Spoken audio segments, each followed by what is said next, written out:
Hello friends, in this video lecture we are going to cover shortest remaining time first scheduling algorithm with example. Shortest remaining time first scheduling algorithm is also known as preemptive shortest job first or shortest job next scheduling algorithm. In this scheduling algorithm, the process which is having shortest remaining time is executed first and completed. Before completion of that particular process, if another process is having the shortest burst time or shortest remaining time enters in a ready queue, then the current running process is preempted and the new process is executed. This algorithm is often used in batch environments where short jobs need to give preference, and this algorithm is impossible to implement in an interactive system where required CPU time is not known.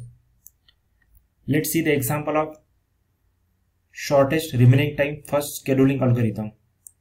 Find average turnaround time and average waiting time for below processes with given arrival time and the burst time under shortest remaining time, that is SRTF scheduling algorithm.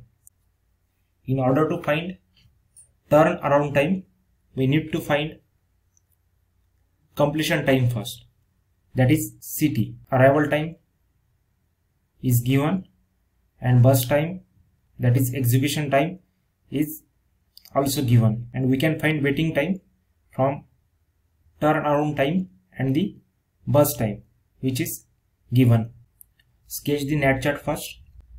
Process P1 arrive at time 0 and burst time for process P1 is 6. Okay, means at time 0 there is only one process, that is process P1.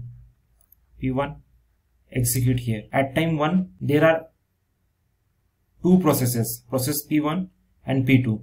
P1 requires 5 to complete and P2 also requires 5. Here both the processes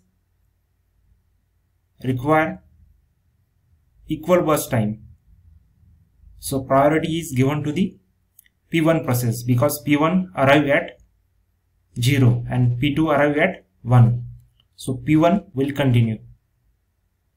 At time 2 there are three processes, process P1, P2 and P3. P1 require 4 to complete, P2 require 5 to complete and P3 require 3 to complete. Here burst time of P3 is less than the burst time of P1. P1 require 4 and P3 require 3. So which process will get the CPU? P3 gets the CPU here. So remaining burst time of P3 is 2. Then at time 3 there is another process P4. P4 require 1 to complete and remaining processes are there. P1 require 4, P2 require 5, P3 requires 2 to complete. So burst time of P4 is less than the burst time of remaining processes, that is P3, P1 and P2. So this P4 will get the CPU here and P4 will be executed. Then at time 4 there is another process P5. P5 require 2 to complete. Burst time of P5 is 2 and there is another process P3 which is having same burst time. P3 arrived first, that's why priority is given to the P3. So P3 will get the CPU here. So at 5, so remaining time of process P3 is 1 now. Okay. At 5 there is another new process, that is P6. P6 require 1 to complete, P5 require 2 to complete, P4 is already completed, P3 require 1. Here both the processes P3 and P6 is having same remaining burst time, so priority is given to P3. Okay, now this process is completed. Now there is P1 process having remaining time 4, P2 process having remaining time 5, P5 process having remaining time 2, and P6 having remaining time 1.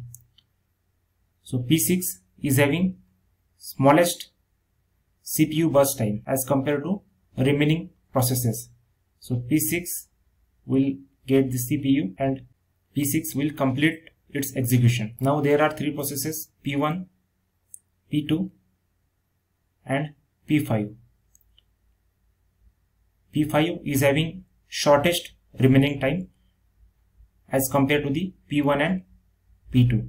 Now P5 will execute continuously 7 plus burst time of P5, that is 2. Now at 9 there are 2 processes only, P1 and P2. Remaining time of P1 is 4 and the remaining time of P2 is 5. So P1's remaining time is smaller as compared to the P2. So P1 will execute and will hold the CPU till its completion. For how much time? For 4. 9 plus 4, that is 13. And remaining process, that is P2, will hold the CPU till its execution. 13 plus 5, that is 18. Now check the total burst time and the total time given on the NAT chart. 6 plus 5 plus 3 plus 1 plus 2 plus 1, that is 18. So 18 is given here. Now find completion time. P1 completed at 13, P2 completed at 18, P3 completed at 6, P4 completed at 4, P5 completed at 9, and P6 completed at 7. Now compute turn around time for each process. For P1, TT is 13 minus 0, that is 13. P2's turn around time is 18 minus 1, that is 17. Turn around time for P3 is 6 minus 2, that is 4. For P4, it's a 4 minus 3, that is 1. For P5, 9 minus 4, that is 5. And for P6, 7 minus 5, that is 2. 42 divided by 6, that is 7. So average turn around time is 7. Now compute waiting time for each process, which is turn around time minus burst time. So waiting time for P1 is 13 minus 6, that is 7. 17 minus 5 is 12. 4 minus 3 is 1. For P4, 1 minus 1 is 0. For P5, 5 minus 2 is 3. And for P6, 2 minus 1 is 1. We can cross check here for P4, which is having 0 waiting time. P4 arrive at 3 and get the CPU at the same time. So there is no waiting period for P4. So average waiting time is 24 divided by 6, that is 4. So average turnaround time is 7 and the average waiting time is 4. If you like this video, then subscribe this channel, like and share this video. Thank you.